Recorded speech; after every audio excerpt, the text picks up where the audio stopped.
59 points and a half. 59 points and a half. And I'm going to say this one more time.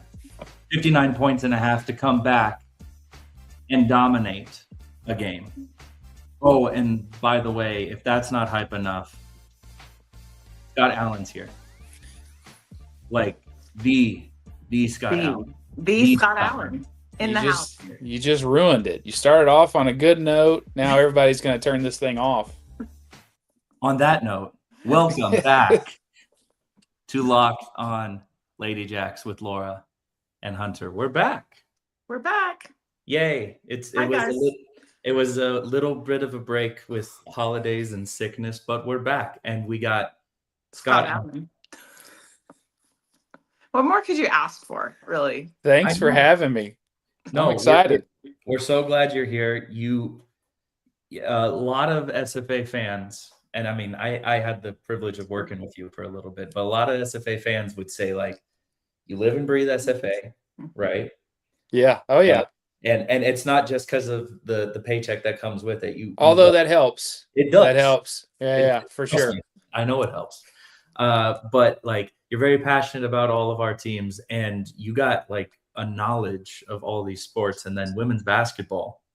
Yeah. Like, you share that love in common with a lot of different people. So yeah, it was a perfect fit to ask you to come on. And so, yeah, we're glad you're here. Well, good. And I brought this great background, these, these blinds. I know that's really to add to the kind of the look. Well, I just love the fact that your job allows you to go to any and every game you want to go to. I mean, what better way to really support SFA Athletics? I think it's awesome. Yeah, that's definitely one of the benefits when you can go and be on the pass list, yes, to walk in, not have to pay for a ticket and go to some good ball games like the one Monday night in McNeese. That was nice. And we have a fan. Oh, the lovely Jael. Oh, thank you. Is watching from the other room. From the other room. From the other room. Thanks, babe. Appreciate it. The support. That's awesome. But yeah, we were gone for a little bit of a break. Scott, we're going to play a little bit of a catch up, see if you want to rattle off some things too, if you don't mind. Okay. We got some key stats. Laura, take it away. Okay, since we've been gone for a little bit, what I really looked at this time is season averages, and then just to catch up, as of today, we're 3-2 conference. Mm-hmm. Our wins were the Islanders 84-62, Northwestern 76-71, and that was our 12th straight victory against the Islanders, which I love. Southeastern then 87-72. We did lose to UTRGV, which was kind of a heartbreaker, 85-87. And then East Texas A&M was really hard, 62-84. But we have some amazing notes on Southeastern Louisiana, which of course we'll get to. But for the season, our averages so far, Monty is our point leader. No surprise, because she has 44 total 3 points. And she's not doing too bad on assists, 40 assists for the season. She's averaging 14.4 a game. Key Roseby, of course, another pivotal leader on our team. She's averaging 28 minutes a game. And she has 98 rebounds for the season, which I love her. That's crazy. Then Kaylin Kemp, of course, a true freshman. She amazes me every time I watch her play. She's come out with 72 assists, averaging 30 minutes a game. She's just amazing. And she's number 2 in our stats for steals. She has 25 steals for the season. Micah, she's our steal leader, 26 steals. 32.6 minutes a game, 177 points for the season. And then Isaiah is coming in with 20 blocks. She's our block leader. So, and she's not getting the minutes. Of course, she's not starting. So tremendous from all of them, and really working together to make those wins happen. The biggest thing that also came in today as Mhm. in like by about like I think 2 hours ago or something like that. Uh-huh. You're talking about a block leader, Yeah. Mrs. Zaya. Hold on, Mhm. I got to share the screen. Okay. Leading the Southland off the bench in blocks per game. Off the Uh, bench. yes, you Mhm. got Monty leading the Southland with about 3 3-pointers or around 3 3-pointers per game, and for her, she would call that her slowing down. Yes, correct. Uh, yeah, and 44 total already. And remember, she's trying to eye that record of over 100 in the season for the Ladyjack 3-point record. And then you got Kaylin Kemp, who 5.1 per game. And then the graphic that I also saw from her, 8 straight games Yes. with 5+ assists, and it's a wide range of opponents like Mhm. Longwood, Texas State, RGV, Commerce, the big one against an SEC opponent in Arkansas, East Texas A&M, Northwestern State, just a slew of passing all across the board from the freshmen, Yeah. which has kind of been something that has been needed, I would say. You know, we've had a bunch of injuries, kind of a bunch of places where people needed to step up, and the freshmen were already good. Yeah. The past 2 games with a hardcore battle with Northwestern State, Mhm. and then the straight up flip a script game, I'm gonna call it. It's solidifying what this team could be, and what I'm forgetting her name, the Iowa State player. There was a loss that they had. It wasn't Mhm. supposed to happen, but she said your best basketball is not supposed to be played in January. Yeah. Basketball is supposed to be played in March. And we are at the entry point of the marathon that I've been talking about, Yeah. right? And it's exciting because Mhm. we were like, oh no, all these injuries, maybe a short rotation, maybe 9 players. Nope, just kidding. Constant grit, constant fight. Even Arkansas, we were down big against Arkansas, and then we made it into a game. Yep. And I think the Ladyjacks are a third quarter team, to be Mhm. honest, Exactly. by what I'm seeing. But no, it's really cool to see all these freshmen come in with these key stats. And Monty, I know I'm a huge fan of Monty, Mhm. but in order for all this to work, you have to have somebody from the last year's roster to be that leader, to be that pivotal point. And we're starting to see it a little bit more, and not only the takeover moments, but even just how she's handling the court presence and Yep. things like that. Yep. And I would say also, I didn't really talk about her, but Lydia is really shining up. She's Mhm. really, I'm seeing that comeback happen, her confidence back. Really. And then Anika also had great stats too. I just didn't go into everybody's stats because I wanted to hear Scott talk, if I'm honest. Well, y'all are doing a great. I don't have much to add. I will say Lydia, I think, is just going to get better as the year goes on, as she continues to, having an injury, that she's coming back from, as she continues to play. I just think she's going to become more and more comfortable. So expect her to continue to improve as the year goes on. And then, yeah, Monty's always been fun to watch. I feel like on the guys' side, Latif reminds me of her because she's one of those.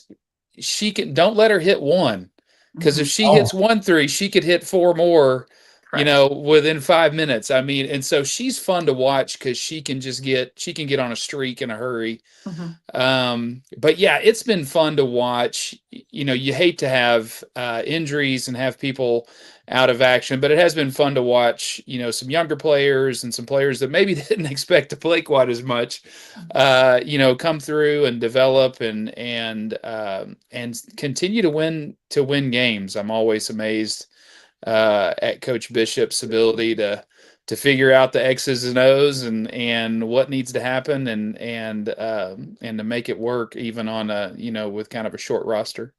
Yeah. talking about making it happen. I know we are going to turn it over fully to Scott, but let us just look real quick at what Yes. happened this past Saturday in Hammond. You Mhm. got Monty taking over, 24 points, 7 for 15 from the field, 5 of those in 3-pointers. You got Key Roseby consistently stepping up. You have Cha Gardner being Yes. able to have a double-double, 5 offensive, 5 defensive. And even Lydia, you mentioned it, 18 minutes coming off the bench with 13 huge points. Mhm. And the turn, it was just so pretty to Yeah. watch. The shift, Putting it in gear and and going. and I got to see a lot of this team last year, but to be down the way that they were and to flip a switch again, like you said it, Scott, you can never count out this team, but the way that they just changed the entire momentum of the game kind of in an instinct. And I say this, like, you have to wonder what Coach Bishop said at halftime, and he's probably like, I probably didn't say anything. Maybe it was the team leadership that happened, or it was something along those lines. But once again, just Yeah, I, I I think want I want to see where the light switch yes. is. I would say that light switch turned on when Shaw got that buzzer beater at the end of the third. I think Mhm. that's when it was like, oh yeah, we forgot who we are. Okay, let's bring it back. Let's run it back. Remember who we are. I think that's probably when it started to happen. Right then. This was the third largest comeback in the Bishop era. This is from SFA Athletics stats. Um, Monty tied her season high of 5 made 3 points. Lydia tied her career high with 13 points. Kaylin recorded 8th straight game with 5 assists, and Shaw had, like you said, her third double-double of the season, 10 rebounds, and then also Isaiah did the same. So thank you. Those rebounds just, I mean, you're just leaving it there if you don't make those rebounds. So And like everybody contributed. absolutely, every single person did. It's And beautiful. I don't care if it's the numbers that you see on the screen. I don't Yeah. care if it's the vocal things that Uh-huh. maybe from the Hope. broadcast we don't hear. Hope. Oh, Hope. totally. Hope on the Totally. bench. Yes, I love Hope. She's Yeah. amazing. Yeah. She is culture. She is the culture. She's the BU culture. Well, it helps when your family is Yes. when you're attached to the Bishop name too. Yes. Bishop name's just the BU culture, in my opinion. All of them, all across Yeah. the board. Yeah. But yeah, that's it's like if you weren't paying attention to that game, you need to have paid attention to that game, because that is the momentum boost that they needed for the point that they were at in the season, to go from an ugly loss at Yeah. Commerce against the fake East Texas, in my Yes. opinion, Agreed. to We all agree.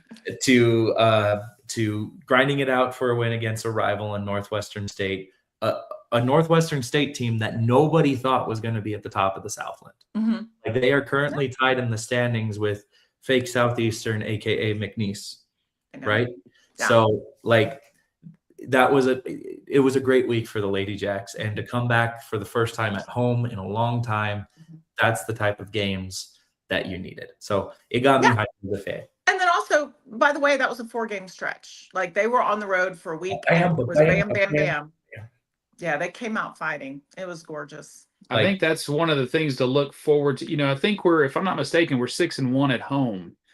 And so it's going to be really nice for them to get back and have several games. I know, we've got 2 coming up here in the next few days, and then maybe on the road next week, and then back home for a couple, so you're getting maybe 4 home games in the next couple of weeks. I think that's just going to be really good for them to get back here and settle back in at home. I mean, it's got to mean something, I mean, to be able to sleep in your own bed and eat food you're comfortable with and things like that. I mean, and then plus they weren't able to work out on the road. So right. I know the men's team didn't, and I'm sure the women's didn't either. They just did stretching, So they got to get back, do their recovery, and work out too. They have a little bit of a setup. West does a good job with making do with the hotel. Absolutely. Yes. And getting the weights from the gym. Yeah. I have seen the setup. Okay. Good on you. But it's definitely not Lottie Nemola. Yes. It's definitely not those facilities that we have. But I will say that at the conference tournament last year, this was really impressive. And Hunter, you might have seen this in the team meeting room at the hotel. they had taped the floor Yep. to look like the college. It was I detailed. worked there. I worked in there with them. Yeah. Okay. It was amazing. So yeah. it was impressive. I mean, detailed logos and everything with like blue painter's tape. I'm like, who did this? This is awesome. Scott, so yeah, they know how to make do with what they have. I am so glad you're bringing up the unappreciated art of the manager masking tape. Yes. To emulate the court for the walk. Now, Coach Yang's gonna he tried to take credit for it, but I know it was the managers that were making it happen. Oh, I'm sure Yang with his details was figuring stuff out and just telling him how to do it. Yeah. Making sure that this block on the left side was even with the block on the right side. You know. But yeah, that's an art. Every time they do that, I am as blown away as well. Yeah. And just that whole, I think what you're seeing and what we're hopefully going to see the rest of the season reflects, and I've told this story multiple times. In fact, I was just talking about this week, but that conference tournament last year, I mean, I can remember showing up, I guess the day of the first game, maybe the morning of the first game. I can't remember.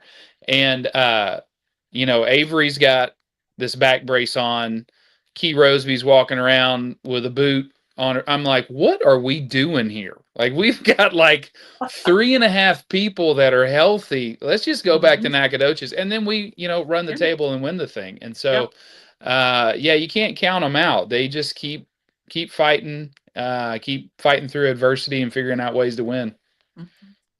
That's what it's all about. And that's probably why you wanted to research them, I'm assuming, for your master's. Actually, on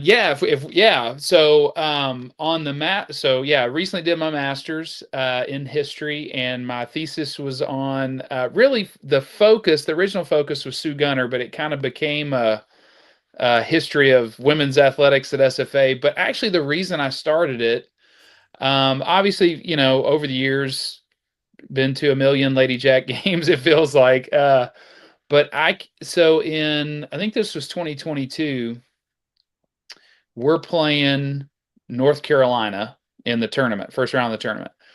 And the announcers are going through like both programs. Like, here's, former players and coaches, and they're kind of talking through the accolades of both programs and everything. And at the end, they mentioned Sue Gunner, and there's like this reverence all of a sudden, like this pause. And they just talk about how she was a pioneer and all these things. And that's, she was at SFA for 16 years. And so I thought, well, surely I had grown up hearing knew who Sue was, grew up hearing about Sue, obviously, and being at SFA had heard a lot about her. I mean, she's in the Basketball Hall of Fame and the Women's Basketball Hall of Fame. But there was no book on her. There was no like collection of information specifically about her. And so that's what I was like, gosh, I want to learn more about her. And then that led me into just learning more about the Ladyjacks and then, women's athletics at SFA as a whole. And so that's kind of but it's kind of coincided with, raising money for the team. And now when I sit down, especially when I sit down with donors on the women's side, I can really, I can talk a lot of history with them. So it's a lot of fun. Yeah. And in doing that research and finding like this alone, like, I know there's a bunch of other things that were found. Talk about, you put on an event with the Purple Lights Fund. Oh yeah. For the women's basketball game. What was it, like a few weeks ago? A couple weeks ago. Yeah. Yeah. And literally I had no idea this was happening. Well, I should probably give more to the Purple Lights Fund to probably hear that the event was happening. But by just the light perusing that I got to see on my way to like the restroom or something, like I saw like a bunch of SFA fans that I had either briefly seen at games because I really wasn't paying attention that much, or like it just seemed like the woodworks of a bunch of people that have been following this team for decades was in there diving into all the history that you guys were able to I don't even know how you found it, to be honest. But the appreciation and the dedication that was done in this whole spread, it just seemed like somebody who had earned a master's degree in. Well, actually, I can't take credit for it, and we're going to have it this Saturday too. It's going to be Oh, set up this excellent. coming Saturday for the doubleheader. But Perfect. yeah, I can't take credit for that part. And I got to give credit to Chris Cotton with University Archives. And Chris, if people aren't familiar with the East Texas Research Center on the second floor of the library, they should go check it out because. For one thing, just the university history that they hold. So anytime you see an exhibit on campus, for instance, a couple years ago when we had our centennial, and in 2023, there were different exhibits on campus of historical artifacts and stories and different things, and they house all of that. And then, yeah, they were open to, and I don't know where this idea came from, but like, hey, what if we could set up some of that in the Murray Shaw and give people an opportunity to just kind of look through the history of, the Ladyjacks, Ladyjack basketball, Lumberjack basketball. And then later in the year, we're going to try to do some other stuff. We're going to try to do there's one game where I think we're going to try to do all of women's, kind of a history of women's sports at SFA. Oh, There's wow. there's another game where I think we're going to try to do football, just football, because there's a lot on that. And so we're trying to figure out, but they do such an amazing job over there. And it's not just SFA history. They have records from like 7 counties in East Texas. They've got genealogical records. They've got old court documents and newspaper. I mean, just everything they've got. And one of the things I was able to benefit from working on my master's, they've got every student periodical that's ever been put out. You can look. So the Pine Log, and there's some old ones. There's one from the 30s that was only around for a couple years, but it focused on athletics. It was called the merry-go-round.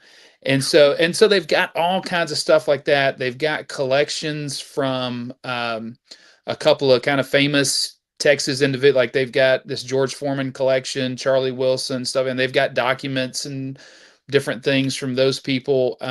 So it's really cool. I know I'm a history nerd, so maybe that's why I like it, but they've got, so if you're wanting to do any kind of research or anything, they've just got so much stuff up there that people don't know about. So yeah, as Chris and I talked about it, kind of a vision of what this could be, Chris was the one who really pulled all of that stuff, all of those old pictures and everything, and was able to find those. And yeah, it's impressive, everything they have and everything they're able to do. But yeah, people really enjoyed it. The funniest one was if you're around the Ladyjacks much, Becky Hamilton, Miss Becky, who is like the Ladyjack historian, and we had found these scrapbooks from like the early and mid 70s. In fact, we've got a scrapbook from the first national tournament that the Ladyjacks played in New York. Wow. And I think they made the final 8, the Elite 8 that year. But anyways, they've got a scrapbook from that year. Well, Miss Becky's looking through it, and I'm talking to her, and she's like, "Yeah, I put this scrapbook together." And we had found it, somewhere. So who knows how that got from Miss Becky to the University Archives? But why didn't she claim ownership? Well, I don't know. She I think she had maybe given it to somebody, and maybe just kind of giving it to the program, like, hey, and then I don't know how it ended up in the archives, but which is a great place for it to be because they'll take care of it. Yeah. But it was cool to all the people that were going through there and able to see that history. It was really fun, and of course we had eggnog and hot chocolate to go with it, so it was a fun event. That's so important because when you Google anything about the Ladyjacks, I mean, you can go a few years back, but there's not a lot on there. And I will say, it doesn't seem like a lot of it is digitized. Some of it is, but I'm so glad you were able to work with him. And it sounds like he's going to be, making sure that these documents live on. So I'm sure, Scott, you probably could publish your book, your master's, if you wanted to. And there's a limit, there's a core group who would want that. Maybe you should give that out to people, Well, I when you're do. talking Yeah, to them. we have talked about with my thesis committee. They were like, "Look, we think Yeah. this could be a book, and so I'm like, gosh, that's a lot more work, but yeah, it could be, I but just want my diploma. you're right. That's exactly. I was like, right now, I just want the diploma. We can talk about the book later, but and it's become, with the rise of women's sports, it's become something that's that I think more people are interested in. One of the guys I got to talk to, Andrew, shoot, I'm probably going to say his last name wrong, Magnus or Marinus or so. He wrote a book. If you haven't checked this out, it's a great book on the 76 women's basketball team that played in the Olympics. It was the first year that we played women's basketball in the Olympics. And he wrote a book on it. Sue Gunner was the assistant coach on that team, and got to visit with him. And he was, he and I just kind of traded emails, but he was talking about how there's a growing interest, probably, to be real honest. Yeah. A little bit goes to the Caitlin Clark effect. Caitlin's brought more eyeballs to women's basketball, and with that, women's sports. It's obviously not just because of her, but I think her popularity has added to that. I'm actually reading the book that Christine Brennan wrote on Caitlin this past year. Awesome. And so I think there's a growing affinity for, trying to learn more about kind of the history of women's sports. Absolutely. Yeah. Yeah, I think it's great. And it's also inspiring for our Ladyjacks now to hopefully learn something about, where they come from. There's a reason we have this culture here. It's based in the pride of the people that came before them. And I'm not sure if they know it, but there's a reason why the Ladyjacks are the Ladyjacks, and they have such an amazing place in history. Absolutely. When you look at a small school, in East Texas, and what we've accomplished, over the last 50 plus years, specifically in basketball, but really in women's sports in general. It's impressive. We've been to, essentially, if you count AIAW and NCAA, we've been to 5 Sweet 16s, and the success that they had, in the 70s, where they were in the top 10 and the top 5 a couple times, and then late 80s, early 90s with Gary Blair and that group. They were this close to, maybe even playing for a national championship. I think it was, can't remember what year it was, early 90s, but they played Virginia in maybe the second round of the tournament, and Virginia was ranked number 1, and we lost to them by 2 points on like a last second bucket. And we've got, 3 Ladyjacks that are in the Hall of Fame, not the Ladyjack Hall, in the National Hall of Fame, that are in the Women's Basketball Hall of Fame. And we've had multiple ladies that, participated in some sort of USA team or Olympic team.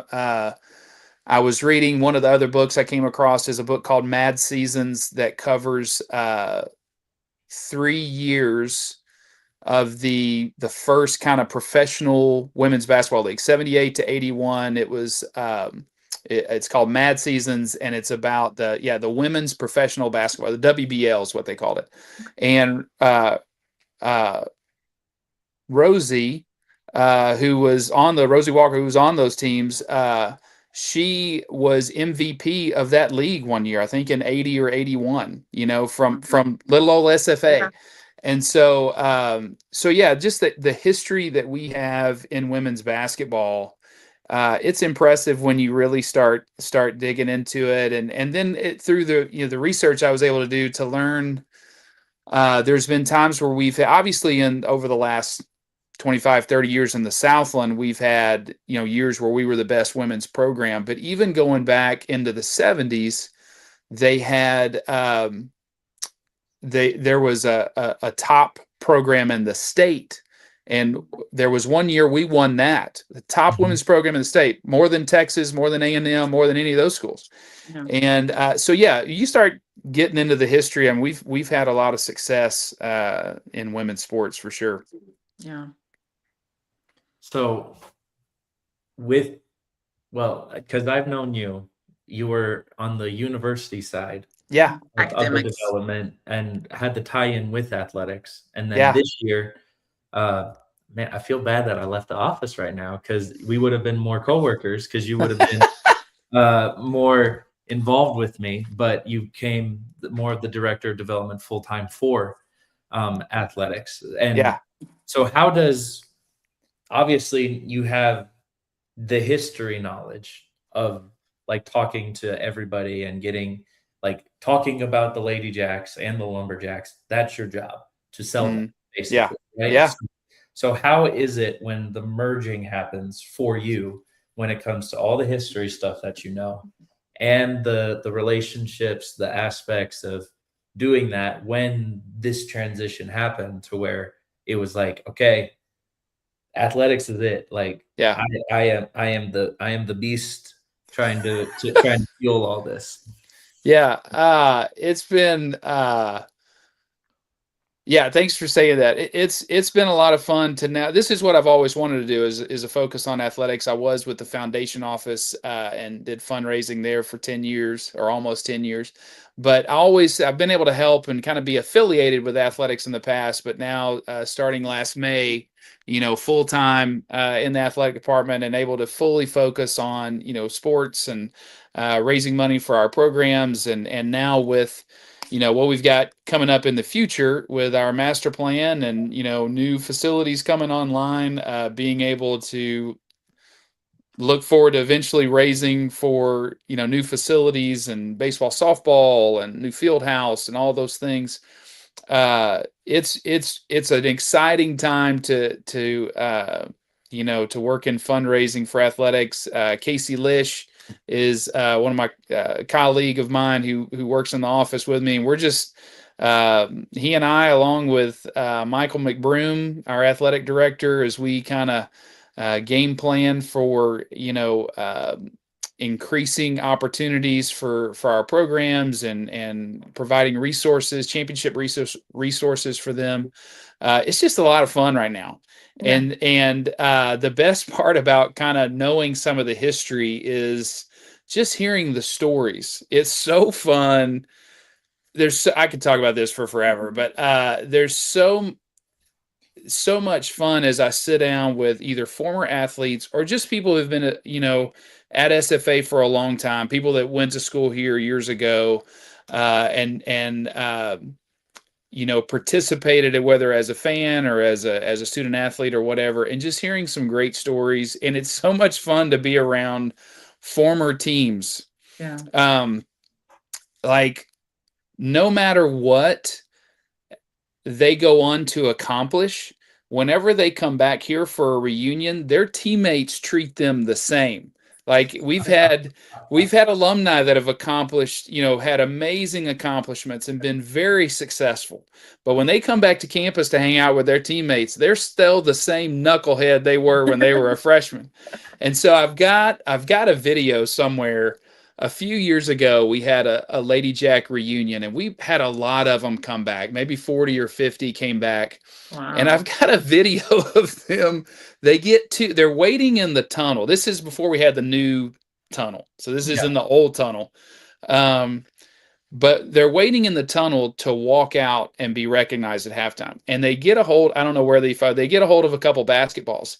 And they're like whipping basketballs around in the tunnel to each other. I mean, these are some of these women. I'll get in trouble when I say this, but some of them, I mean, they're in their 60s and 70s, and they're whipping basketballs around in the tunnel. And, just acting like they probably would have, 40 years ago when they were in college. Yeah. And so it's so much fun to be around them, and it's fun to hear the stories that they tell, and to hear people talk about attending games, different games they attended, even talking to fans and alumni and donors that just remember, a game they attended or something like that. It's so much fun. It's probably the best part of the job is just hearing all those stories and then hearing stories from from former players, and it's so much. I'll share one. I learned this one here in the last year, and this is not so much SFA, but this kind of goes back to circle around to women's sports and women's athletics. I got to sit down with Jody Conrad, who was the head women's coach at UT for I don't know how many years, maybe 40, definitely 30. I think she was there in the late 70s and coached into the 2000s, won a couple national championships, legendary coach. Yeah. And her and Sue were close. They were good friends. And when she was coaching at UTA, Sue was at SFA, and we're playing them in a tournament. And we were a lot better, or we were expected to win the game.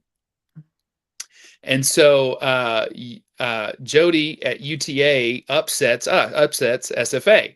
Mm-hmm. And so she pulls Sue aside after the game. She's like, "Hey, Sue, I need to talk to you for a minute." She's like, "Look, we didn't think there was any chance we would beat SFA." She's like, "I don't have hotel money. I don't have food money. I don't have any way to stay at this tournament." And so Sue said, "Well, we're going home, so we don't need it." So Sue took our money and gave it to the UTA, to Jody Conrad, and they were able to stay, and play out the tournament or whatever. And so just cool. There's so many stories like that that you hear that when you're able to sit down and talk with people. So it's just a lot of fun, to hear those stories and to learn all this history of our athletic programs. Yeah, that is amazing. So looking forward, you were talking about the master plan. Did you have any part in helping to shape that at all? No, I'm not smart enough for that. I'll just raise money for it, but they don't let it. But it's exciting to see. I mean, it's, and not just athletics. I mean, if you haven't seen it, I mean, the master plan for campus it's incredible. I mean, we're looking at over $1 billion in improvements over the next 12 to 15 years. I mean, you're already seeing it, on campus with the forestry building. $85 million forestry building that's going up. And as it's massive. It's 4 stories. You can already see it kind of coming together. And just everything that's going to happen on our campus, it's going to be a lot of fun to see over the next 10 years. But specifically with athletics, I mean, we're going to become, I think, a showpiece on campus, which is, is great because it's going to help. I mean, academics don't always like to hear this, but there's nothing like a football game or a basketball game or a softball game or something to get people on campus. And so we're going to be able to leverage these facilities to grow enrollment and to grow, our brand and, our national appeal. And so, yeah. And so, we're excited about it. I mean, it's going to be so much fun, and there'll be some improvements in the Coliseum eventually, and Shelton Gym and things like that. I mean, of everything we're doing, the thing we probably won't do this first, I don't think, but the thing we should probably do first is whatever Debbie Humphreys wants, because she's been here since 1987. Absolutely. And she's a superstar. Some gold or something on the board. I don't know. Yes. Yes. She needs a throne on the court. Yes. Yeah. It bothers her when I call her the GOAT, but she is the GOAT for sure. Me too. I get the same reaction. It's all about volleyball. Hush. Oh, yeah. Yeah. But super excited for all that. That's going to be a lot of fun. Yeah. So how can people help with the master plan? Yeah. Yeah, eventually. Right now, the help is just, shameless plug. I mean, Purple Light's fun and all of our programs on campus, whether it's that's down at the bottom there. Yeah. Oh, there we go. Awesome. Yeah. Yes. That's awesome. Thank y'all for doing that. That's great. Yeah, that's the whether it's, and I tell people this all the time because often I think people think, oh, well, I can't give $1 million. I can't name a stadium or name a building or whatever. And it's like, nah, we just need everybody involved. And if that's, $100 a month, awesome. If you can do more, great. But I mean, it's just getting everybody involved and, and hopefully not just that people would be involved in giving, but that they would feel involved, that we would, because of, like y'all mentioned earlier, the the history in the history exhibit in the Murray Shaw room, being able to provide things like that for our donors and fans where they can see those things and feel like they're a part of what we're doing because we're all in this together. And but yeah, that the best thing is just supporting our programs, supporting the athletic department as a whole, whether people want to do that or whether they're like, no, I want to support women's basketball. That's great. Lynn Bishop would love you to death if you give to women's basketball. So so yeah, that's the biggest thing. And then as the master plan, we hope will be approved. We expect it to be approved in February at the UT Board of Regents meeting, and then within a couple months, hopefully we'll be getting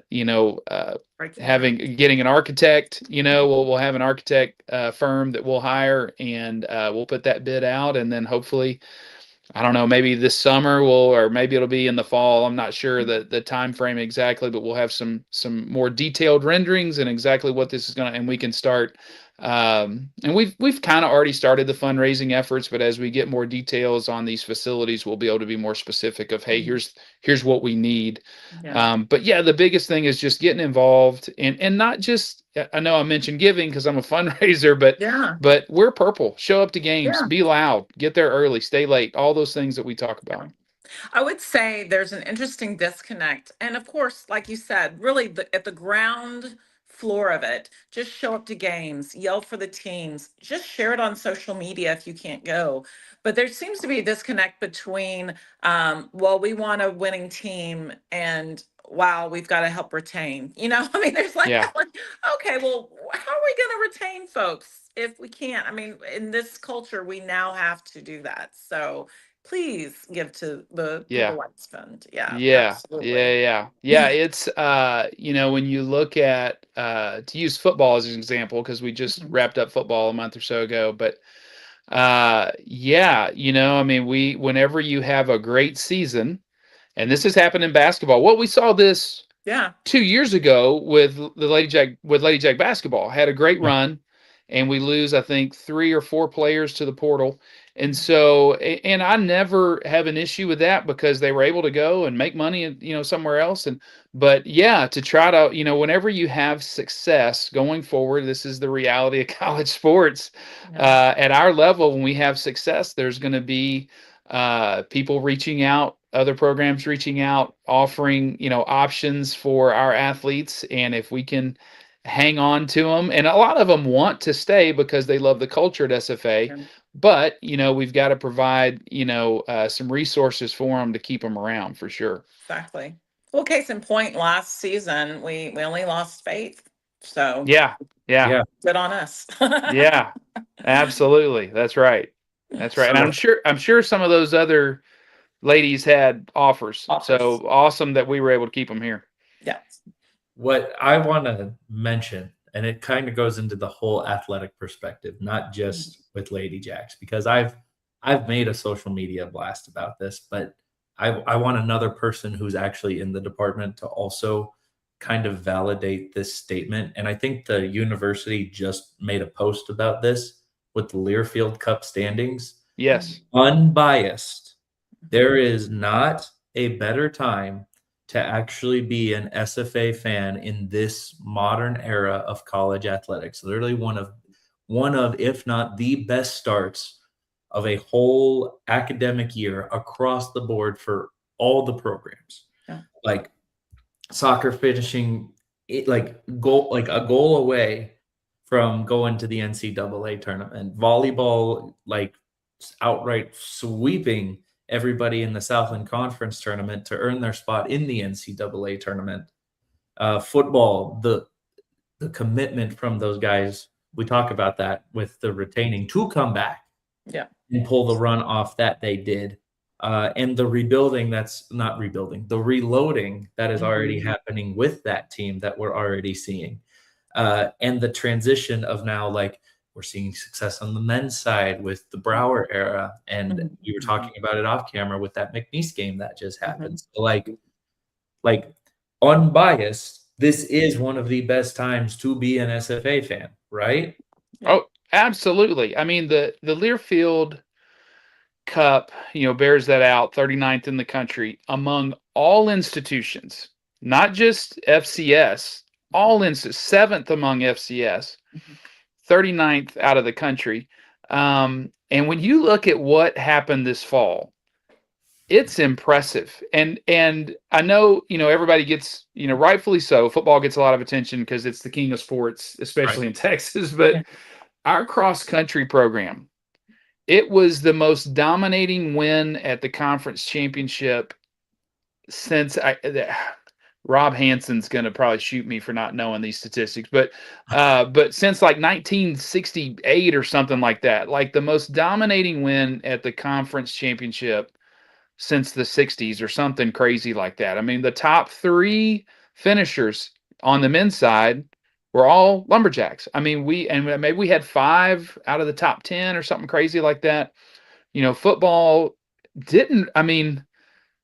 not only ran the table in the conference, but very few schools really gave us much of a fight. Like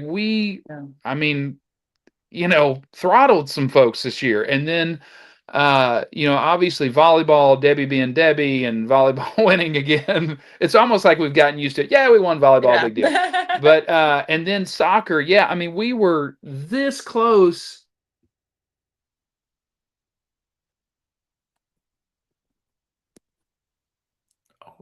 Oh, where'd you go? Yeah. Did you push mute? I didn't. No, not you. Can you hear us, Scott? Oh no, Scott, we can't hear you. We can't hear you. We can't hear you. You cut off. I didn't mute him. Did he mute himself is what I'm thinking. Okay. Are you there? Oh no. Oh, he's gone. Okay, he'll pop back in. I bet. Okay, we good? Did you lose me? Sorry. What X-Day? That's Sean Clinch's fault. I'm going to say Sean Clinch just called me. He should know I'm on a podcast. He hosts a podcast. I can't believe I'm giving him this publicity, his man cave podcast or whatever he calls it. That's Sean Clinch's fault. So it is. Totally. Y'all can blame him. What's he doing? Cause he knows I go to bed early. I don't know why he's calling me at 8 o'clock anyway. He saw you on Locked on Lady. Maybe so. He might be. I don't know what point it cut me off, but I was just talking about, to your point, Hunter, great. Yeah, great fall semester. So much fun. We're amazing. Okay, that's the gist of it. Oh, I don't know how to follow that. Thank you, Sean. Yeah. He was just getting wound up, man. Come on. Man, stealing my thunder. But we backtracking. We have a home stretch. We have a lot of games coming up when it comes to conference play. And I know you probably don't know the marketing stuff or like how to convince people to come, but if you were to make like one final plea, like we got probably maybe like 60-ish days before we go to Lake Charles. Well, knock on wood. We will be going to Lake Charles and trying to repeat as Southland Conference Championship. So if any fan were to come on randomly right now and hear Scott Allen make the preach of supporting SFA Athletics and Ladyjacks basketball, what would Scott Allen say? Yeah, I mean, I think the biggest thing is just there's a lot, but the biggest thing is our home record. I mean, guys are undefeated. Women have one loss, if I'm not mistaken. And so, I mean, between both programs, you got one loss that I think was like 3 points or something like that. I think the RGV might have been the only Ladyjack loss. And so when you think about the success we've already had this year, we're 2 months away from the Southland. I think we've got 2 programs that are going to challenge for the conference championship in March. Don't show up in late February to catch these 2 teams. Like, come watch them now, and come out on love to have people come to, but especially Saturdays where you can come to a doubleheader, watch both games. I just think it's a great time to come out and watch both programs that are really, really on a good run this year. I think you got it. I think There it you is. covered all the bases there. So Thursday, January 8th at 6 at the Sawmill, we're going to play UIW. And they're on a 2-win streak, but we usually hold them down at home. So I think that'll be a good contest for us to kind of ease back into conference play. And new shape, and well, both programs are new shape, but a really new shaped Husky program that's looking to get hot right now. So They very always play us well too. I always feel like HCU plays it on both sides, guys Yes. and women. They seem to play us well, both here and at their place. So Yeah. yeah, completely agree. So, and you said you're going. You briefly talked about it, but you have more of the. I don't want to call it a Ladyjack museum, but like. Yeah. Hey, that'd be cool. Hey, that's something we need to do right there. Yeah. We need a museum. Put I that like in that master idea. plan. Hunter, you might have Master just plan. launched something. The mini athletics museum hosted in Yeah. the Murray Shaw Room. Yeah. Some So collaboration with everybody. yeah, There's more of these coming. Yes, there's more coming. There'll be different versions of them. So we'll do this 4 more times. So we're doing it on Saturdays for double headers because it gives people, that are coming to a game. Because usually, I mean, y'all know there's a pretty good break between games. You're going to get at least 30, maybe 40 minutes of a break between games. And then at halftime, those are like the main times we're encouraging people to go check it out. To kind of, when there's a break between games and you're looking for something to do, go check it out. It's specifically for Purple Lights donors and season ticket holders, but we're not going to run anybody off. And so go check it out. If you're there on a Saturday, we'll have something set up in there that'll be cool to look at. And so for those of us who have not gone to the Murray Shaw Room or known where it is, oh yeah, tell us where it is. Yeah, it's so funny. Our Coliseum were built in the 74, I think, or 75. And so yeah, it wasn't built with a lot of great donor areas, but we're we've added some things we're making do. The Murray Shaw Room is on the back side of the Coliseum. So when you come in the front door, you got to go all the way to the other side. But it's basically, across from on the other end of the Coliseum from the front door. Okay. And there's two little entrances. When you walk over there, it says Murray Shaw. And you'll typically see people in and out of there. The doors will be open and you can, head on in. But yeah, it's a room over there that we've used in the past, but for a couple years really didn't do much in there. But this year trying to utilize it a little more, just to give one more option for donors and season ticket holders to add to the game day experience. Yeah, excellent. At one point, it used to be my office. Oh, that's right. So I am that's right. so happy. So don't come for the exhibit. Come to see Hunter's old office. That doesn't look like an office anymore. It is done way better than I used to have it. Okay. I forgot about that. That's great. There's no more desks in the corner. So. Right. No, we had to move all those out. But yeah, sounds like an awesome thing to pay attention to on Saturdays. I'm going to make sure that all the people that I can, I'm going to say, let's go to Hunter's old office. No, yeah. Let's go. That's what we're going to call it. We're not going to call it Murray Shaw. No. Go to Hunter's old office. We got some cool stuff. And this week we've got, I'm trying to think of what we're serving. I think it's like a brunch menu or something like that this Saturday. So, yeah. I'm a season ticket holder, so. You're good to go. You're good to go. You got it. Scott, thank you so much for taking time. Thank y'all for having me. Yeah, this was awesome. So busy, and we appreciate you so much for giving time to us. Yeah, thank y'all for doing this. Thank y'all for highlighting the Ladyjacks on this podcast. That's awesome. Hey, we're trying our best. But yeah, again, thank you for swinging by and hanging Absolutely. out. You and bet. We will see you at the Sawmill tomorrow night, 6:00. Yes. UIW, and on Saturday, 2:00 against Houston Christian. Laura, you got anything else? No, just come out and support our team. All right, Scott. Yeah. Thank you. All right, you bet. Wrap up, and we'll see what we can do. This has been Hunter and Laura, and we have been locked on Ladyjacks. Ladyjacks. Until next time, as always, Axum Jacks.